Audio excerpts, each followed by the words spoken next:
बीजापुर यानी आज का विजयपुरा, एक ऐसा शहर जहां हर गुंबद, हर दीवार और हर गली सदियों पुरानी कहानी सुनाती है। आज इसको एक्सप्लोर करने के लिए हमने चुना है वही पुराना घोड़ा गाड़ी। अभी कहाँ जा रहे हैं पहले भैया? हम लोग जुम्मा मस्जिद जा रहे हैं। कितनी दूर है यहाँ से? 1 किलोमीटर 1.5 किलोमीटर होगा। आप कहाँ चला के? 14 साल का था मैं। कब से? वो जामा मस्जिद जो है वो कौन बने से? जामा मस्जिद ये पूरा मोहम्मद आदिल शकर भाई है। आदिल शेख बने से। ये देखते भी पिलर हैं तो पूरे मोहम्मद आदिल शकर। मुझे अच्छा लगता है वहाँ के लोकल लोगों से बात करना, उनके बात करने के तरीके को समझना, उनके अंदाज को समझना। हर जगह के लोगों का अपना एक बात करने का अंदाज़ होता है, चाहे वो हिंदी भाषा हो, उर्दू भाषा हो, लेकिन अंदाज़ और डायलेक्ट कितना डिफरेंट और ख़ूबसूरत होता है। अब कितने 6 जगहें दिखा रहे हैं। इसमें क्या क्या है? गोल गुंबद, जामा मस्जिद, अली रोज़ा, मतलब 12 कमान। हाँ जी। फिर जोड़ गुंबद, ताज बौड़ी, ये क्या उपली बुरुज। हाँ जी। और ये मनी का मैदान तो बड़ा गन्ना भाई हो। मुल्क मैदान। हाँ 50 को 5 टन का है। अच्छा, इसके अंदर कैसा है? 11 टन सोना, 11 टन चांदी, 11 टन पिस्टल, 11 टन लोहा। अभी भी है? 11 टन लोहा। तो अभी भी है। 11 टन चांदी सोना। ये अलग अलग तो सब मिला के क्या है? 55 टन। आज के ज़माने में कितनी कीमत होंगी इसकी? तो निकलता नहीं क्या? क्या नाम बोले आपको? मखतूम खान। गांव में कुछ कहानियां बस यूं ही चल पड़ती हैं। जब मैंने एक्चुअल रिसर्च किया तो मुझे पता चला कि वो अलॉय मेटल से बना है, ना कि सोना चांदी और वगैरह वगैरह से। ये घोड़ा कितना वजन उठा सकता है?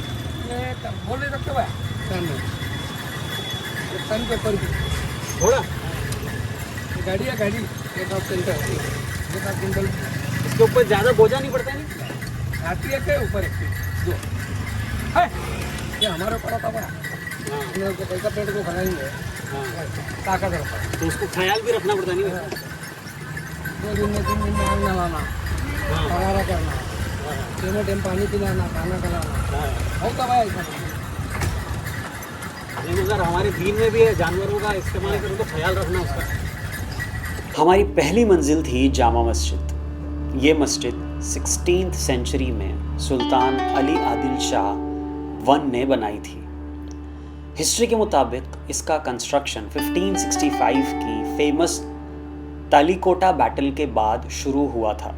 ये वही बैटल थी जिसमें डेक्कन सल्तनट्स ने मिलकर विजयनगरा एम्पायर को हरा दिया था। जामा मस्जिद को देखते ही सबसे पहले नज़र पड़ती है इसके बड़े से कोर्टयार्ड पर, जहां एक वक्त में हज़ारों लोग एक साथ नमाज अदा कर सकते हैं। कहते हैं कि जामा मस्जिद कभी पूरी बनी ही नहीं। इस बात में कुछ सच्चाई है। हिस्टोरियंस मानते हैं कि मस्जिद के ओरिजिनल एक्सपेंशन प्लान्स पूरे नहीं हो पाए जो हम आज देखते हैं। वो शायद ओरिजिनल विजन का एक हिस्सा है। मस्जिद का प्रेयर हॉल लगभग 10,000 लोगों की कैपेसिटी रखता है, जो उस ज़माने के हिसाब से एक बहुत बड़ी बात थी। सबसे ख़ास बात है इसका मेहराब, जो कुरानिक कैलीग्राफी और गोल्ड इंस्क्रिप्शन से सजाया गया है। अगर आप गौर से देखें तो आर्किटेक्चर में पर्शियन, टर्किश और डेकनी स्टाइल्स का खूबसूरत मेल नज़र आता है। ये सिर्फ एक मस्जिद नहीं बल्कि आदिल शाही रूलर्स के आर्टिस्टिक विजन का भी एक नमूना है। एक इंटरेस्टिंग बात ये भी है कि जामा मस्जिद में वो 4 मीनारे नहीं हैं जो आम तौर पर बड़ी मस्जिदों में देखने को मिलते हैं। इसका डिज़ाइन जानबूझकर सिंप्लिसिटी और ग्रैंड्योर के बैलेंस के साथ बनाया गया था। आया था जमीन हरी 23 घंटा तो तब से टूटा सो है? जब तू टूटा तो अभी तक नहीं बना। तो सपोर्ट नहीं है, सामने गिराक मारा। ये आधा अधूरा ही छोड़ के रखा है। सो अपेरेंटली 1993 में यहाँ पे अर्थक्वेक आया था, जिसकी वजह से ये जो पूरा है वो टूट गया था। बड़ी कमान बोलते हैं इसको। हाँ जी। ये क्या एंट्री गेट है वो?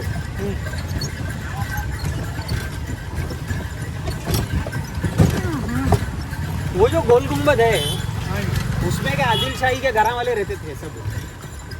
रूम ऐसा है, एक मेडिकल हो, तुम्हें एक बार आवाज करेंगी नहीं, हाँ 7 बार सुने आता है।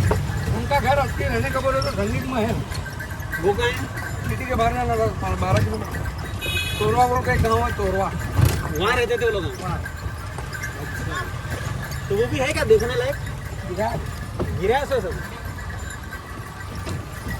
अरे इब्राहिम रोजा कितनी दूर है यहाँ से? यहाँ से जब तुमने गोल गुम्बद थी, 4-5 किलोमीटर आता है। 4-5 किलोमीटर। इब्राहिम रोजा इनके अब्बा थे क्या आदिल शाही के? इब्राहिम बादशाह हो। वो अलग बादशाह है? हाँ, दोनों अलग बादशाह, ये अलग बादशाह। अच्छा।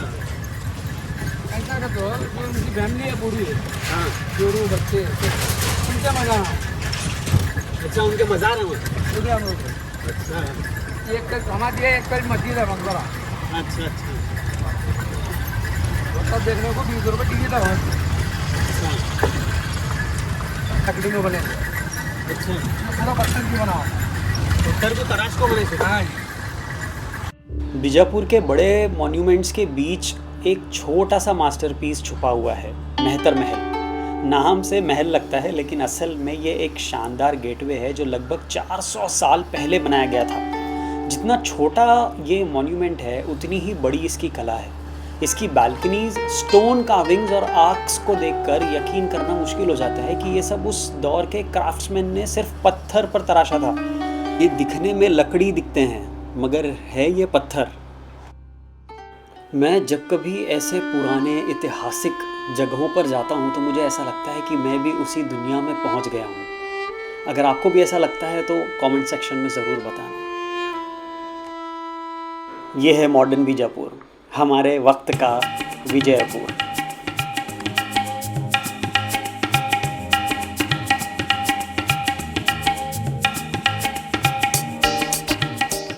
बीजापुर के कई मॉन्यूमेंट्स बादशाहों के हैं, लेकिन जोड़ गुंबज की कहानी कुछ अलग है, जो हमारा अगला स्टॉप है। ये सिर्फ 2 मकबरे नहीं हैं, ये आदिल शाही सल्तनत के आखिरी दौर की सियासी साजिशों और बदलते वफादारियों की कहानी बयान करते हैं। जोड़ गुंबज में 2 मुख्य मकबरे हैं, एक खान मोहम्मद का और दूसरा उनके पीर स्पिरिचुअल गाइड अब्दुल रज़्ज़ाक़ कादरी का माना जाता है। खान मोहम्मद आदिल शाही कोर्ट के सबसे पावरफुल लोगों में से एक थे। कुछ हिस्टोरिकल अकाउंट्स के मुताबिक उन पर मुग़लों के साथ मिलने और सल्तनत से गद्दारी करने के आरोप लगे थे। उन्हें बीजापुर वापस बुलाया गया और फिर उनकी हत्या कर दी गई। बाद में उनके लिए ये मकबरा बनाया गया। सच बात है, सियासत में कोई किसी का सगा नहीं होता। हमारा अगला स्टॉप है ताज बौड़ी। बौड़ी यानी वेल। आज हम पानी की कीमत शायद उतनी महसूस नहीं करते, लेकिन 400 साल पहले डेक्कन के इस सूखे इलाके में पानी सोना हुआ करता था। और इसी पानी को संभाल कर रखने के लिए आदिल शाही हुक्मरानों ने बनवाई थी ये शानदार बौड़ी। ताज का मतलब यहाँ क्राउन नहीं, बल्कि एक रॉयल टाइटल से जुड़ा हुआ माना जाता है। ये बौड़ी 17वीं सेंचुरी में सुल्तान इब्राहिम आदिल शाह II के दौर में बनाई गई थी और इसका नाम उनकी बेगम ताज सुल्ताना से जोड़ा जाता है। जब हम इसके पास पहुँचे तो सबसे पहले इसका स्केल देखकर हैरानी हुई। ये सिर्फ एक कुआं नहीं, ये एक पूरा वाटर मैनेजमेंट सिस्टम था। सदियों पहले जब ना इलेक्ट्रिसिटी पंप्स थे और ना मॉडर्न पाइपलाइंस, तब बीजापुर जैसे शहर को पानी पहुंचाने का एक इंजीनियरिंग चैलेंज था और ताज बौड़ी उस चैलेंज का जवाब थी। ये है श्री छत्रपति शिवाजी महाराज पेट। शिवाजी महाराज के पिता शाहजी भोसले आदिल शाही सल्तनत के एक बहुत बड़े कमांडर्स में से थे। अभी मैं जा रहा हूँ ना, वहाँ पे उस ज़माने की बहुत बड़ी तोप है। अरे बहुत चलना है, लेकिन सुनने में आ रहा है, मतलब वो टांगे वाले भैया बोल रहे थे 11 तोला सोना है उसमें, 11 तोला चांदी है और ना जाने कितना बहुत कुछ है उसमें। लेकिन ये सिर्फ एक रूमर है, वो एलॉय मेटल से बना है।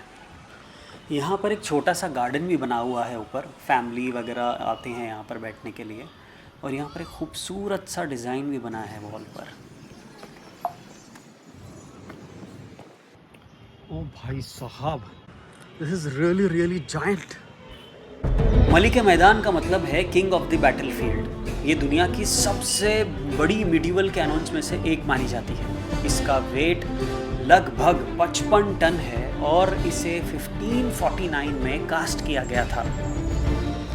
कहा जाता है कि इस तोप को अहमदनगर से बीजापुर तक लाने के लिए हाथियों और 100 लोगों की मदद ली गई थी। जब आप इसके सामने खड़े होते हैं तो उस ज़माने की मिलिट्री इंजीनियरिंग देखकर हैरानी होती है। हमारा अगला डेस्टिनेशन है अली बुर्ज गन। So this is like a watch tower. बहुत सीढ़ियाँ चढ़नी है भाई, ये देखो, very heighted. So it's like a round and round. So ये टोटल 75 स्टेप्स हैं। आपको 75 स्टेप्स चढ़ के ऊपर चढ़ना पड़ता है। खाना खा के आना भाई यार, आना हो तो।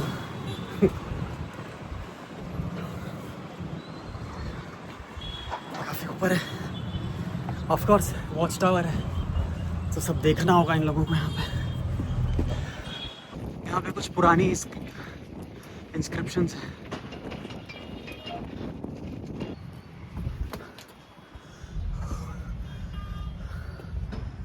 Finally on the top. अरे बाप रे, यहाँ पे भी दो रखी है तोपें। आज यहाँ खामोशी है, लेकिन 400 साल पहले यहाँ सैनिकों की आवाज़ें, घोड़ों की ताप और तोप खानों की तैयारियाँ होती होंगी। अली बुर्ज को सुल्तान अली आदिल शाह प्रथम के दौर में बनाया गया था। बुर्ज का मतलब होता है बैस्टियन या डिफेंस टावर, और इस बुर्ज का मकसद था शहर की सुरक्षा। उस ज़माने में बीजापुर दक्कन की सबसे अमीर और ताकतवर सल्तनतों में से एक था। ऐसे में दुश्मनों की नज़र भी इस पर रहती थी, इसलिए शहर के आसपास मजबूत दीवारें, बैस्टियंस और आर्टिलरी पोजीशंस बनाई गई थी। अली बुर्ज उन्हीं में से एक था। हमारी टांगा सवारी हमें लेकर पहुंची एक ऐसे मॉन्यूमेंट के पास जो आज भी अपनी अधूरी कहानी सुना रहा है, बारा कमान। दूर से देखने पर यह सिर्फ कुछ बड़े बड़े आर्क्स नजर आते हैं, लेकिन जब आप इसके बीच खड़े होते हैं तो एहसास होता है कि ये किसी बहुत बड़े सपने का हिस्सा था। बारा कमान का कंस्ट्रक्शन 17th सेंचुरी में सुल्तान अली आदिल शाह सेकंड ने शुरू करवाया था। इसे उनके मकबरे के रूप में बनाया जा रहा था, लेकिन ये कोई आम मकबरा नहीं होना था।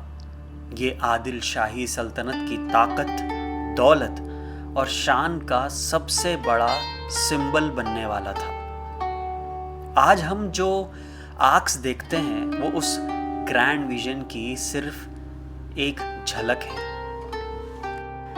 हमने एक कोशिश की एआई के जरिए से ये इमेजिन करने की कि अगर ये कंप्लीट होता तो कैसा दिखता। आइए आप भी देखिए और कमेंट सेक्शन में हमें ज़रूर बताइए कि आपकी क्या राय है, आपको क्या लगता है।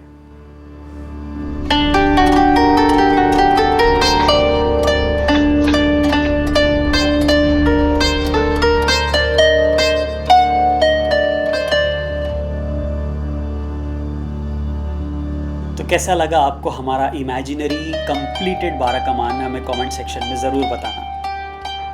बारा का मतलब है 12, कमान का मतलब है आर्क, इसलिए इसका नाम पड़ा बारा कमान यानी 12 आर्क्स। ओरिजिनली डिज़ाइन में इन आर्क्स को इस तरह अरेंज करने की प्लानिंग थी कि मॉन्यूमेंट एक गाइजेंटिक आर्किटेक्चरल मास्टरपीस बन जाए। कुछ हिस्टोरियंस के मुताबिक सेंट्रल आर्क को बाकी आर्क्स के साथ कनेक्ट करने का प्लान था, जो उस ज़माने के इंजीनियरिंग मार्वल्स में से एक होता। आदिल शाही रूलर्स आर्किटेक्चर के बहुत बड़े पैटर्न्स थे। गोल गुंबज, इब्राहिम रोज़ा, जामा मस्जिद सब इसी एम्बिशंस का हिस्सा थे। लेकिन 12 कमान उन सब से भी ज़्यादा ग्रैंड प्रोजेक्ट माना जाता था। सोचिए, जब एक रूलर अपने लिए मकबरा बनवाना शुरू करता है तो वो सिर्फ अपनी मौत के बाद की जगह नहीं बना रहा होता, वो अपनी लेगेसी बना रहा होता है। और 12 कमान आदिल शाह सेकंड की लेगेसी बनने वाला था। यहीं से शुरू होती है सबसे फेमस कहानी, जो कि एक रूमर है। लोकल कहानियों के मुताबिक सुल्तान को पता चला कि 12 कमान पूरा होने के बाद गोल गुंबद से भी ज़्यादा इम्प्रेसिव लग सकता है, और क्योंकि गोल गुंबद पहले से बीजापुर की शान माना जाता था, इसलिए प्रोजेक्ट को रोक दिया गया। ये कहानी आज भी गाइड्स और लोकल लोग बड़े शौक से सुनाते हैं। मगर फैक्ट क्या है? हिस्टोरियंस को इस बात का कोई पक्का सबूत नहीं मिला। ज़्यादा संभावना ये है कि सुल्तान अली आदिल शाह सेकंड की मौत के बाद प्रोजेक्ट को पैट्रनेज मिलना बंद हो गया। उस वक्त सल्तनत पॉलिटिकल और फाइनेंशियल चैलेंजेस का भी सामना कर रही थी और धीरे धीरे कंस्ट्रक्शन रुक गया। तो अभी हमारा हो गया पूरा वहाँ सब देख के। अभी गोल गुंबद के पास वापस आ गए।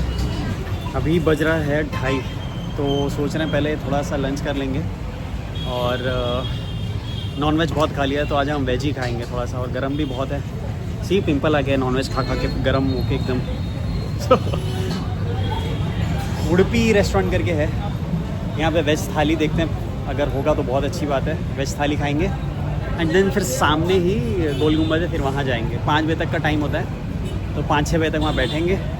फिर हमारी बस है शाम को लेट इवनिंग फिर निकलेंगे। चलो।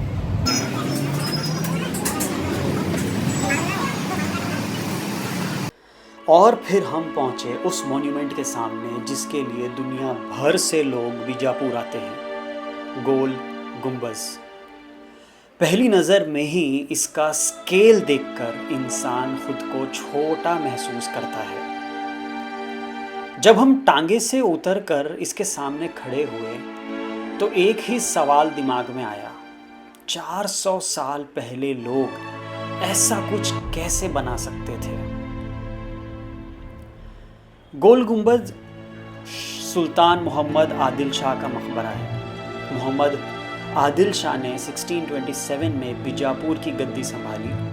वो अपने पूर्वजों की तरह आर्किटेक्चर के शौकीन थे, लेकिन उनका सपना कुछ अलग था।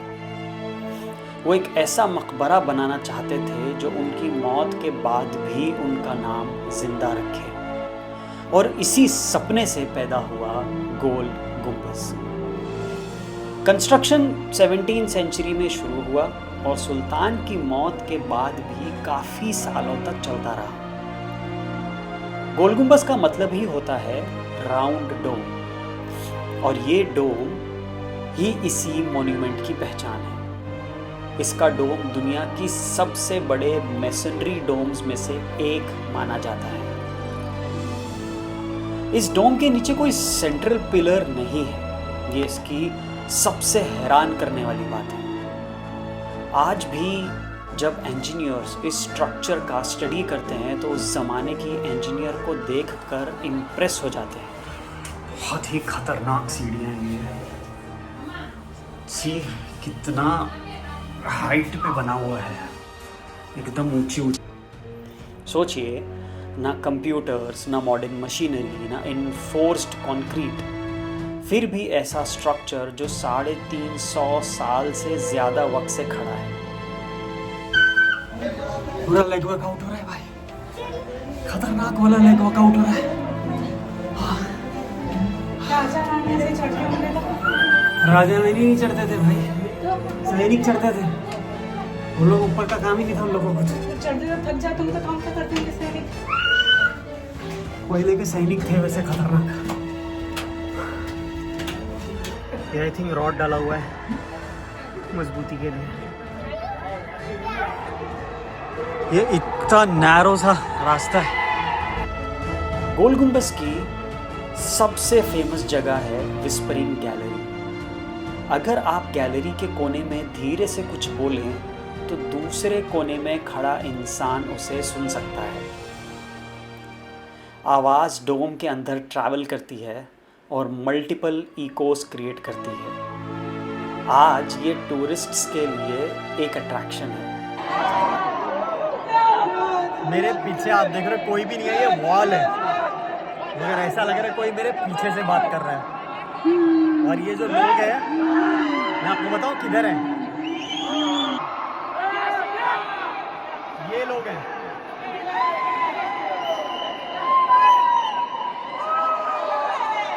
मुझसे इतना दूर है लेकिन ऐसा लग रहा है मेरे पीछे बैठ के मेरे कान में चिल्ला रहे हैं। I don't know what it is, technology है क्या बनाया है, but this is mind blowing. मतलब यहाँ बैठ के चेयर पे लोग सभा अगर करेंगे तो मतलब इतने पूरे बड़े से डोम में कोई भी कहाँ से बात करेगा सुनाई देगा।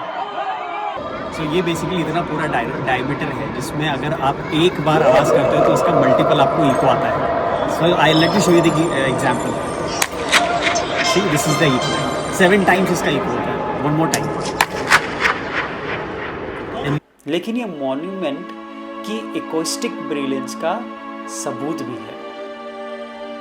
अंदर जो मकबरा आप देखते हैं वो असल कब्र नहीं है। जो स्ट्रक्चर नज़र आता है वो सिंबॉलिक टॉम्ब है। असल ग्रेव्स नीचे बेसमेंट चेम्बर में मौजूद हैं।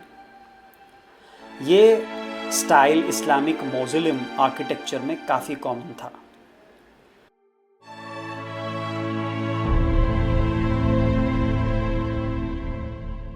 इधर पे इतनी हॉरर फीलिंग है ना, सही में मेरे को नीचे देख के एकदम ऐसा डर लग रहा है, मेरे पैर कांप रहे हैं।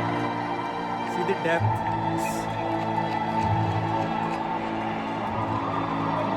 बहुत स्कैरी है।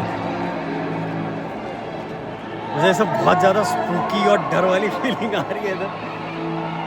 भाई साहब मेरे पैर ऐसे कांप रहे हैं। मतलब look at the height, scary. Plus यहाँ की वाइब बहुत स्कैरी है यार, नहीं? लोग इतना चिल्ला रहे हैं तो स्कैरी फील होगा ही ना। पहले के लोग कितना मतलब खुशी से रहते होंगे, बट यहाँ की वाइब बहुत स्कैरी है। बना दिया। गोल गुंबज की कहानी सिर्फ इंजीनियरिंग की नहीं है, ये आदिल शाही सल्तनत के पीक की भी कहानी है। जब ये मॉन्यूमेंट बन रहा था तब बीजापुर अपनी शान के शिखर पर था, लेकिन कुछ ही दशकों बाद मुग़ल प्रेशर बढ़ने लगा। 1686 में औरंगज़ेब ने बीजापुर को जीत लिया और आदिल शाही सल्तनत का अंत हो गया। एक तरह से गोल गुंबज उनका आखिरी और सबसे बड़ा स्टेटमेंट था। जब लोग गोल गुंबज को देखते हैं तो वो डोम देखते हैं, लेकिन अगर आप ध्यान से देखें तो आपको इस मॉन्यूमेंट में आदिल शाही आर्किटेक्चर का पूरा एवोल्यूशन नज़र आएगा।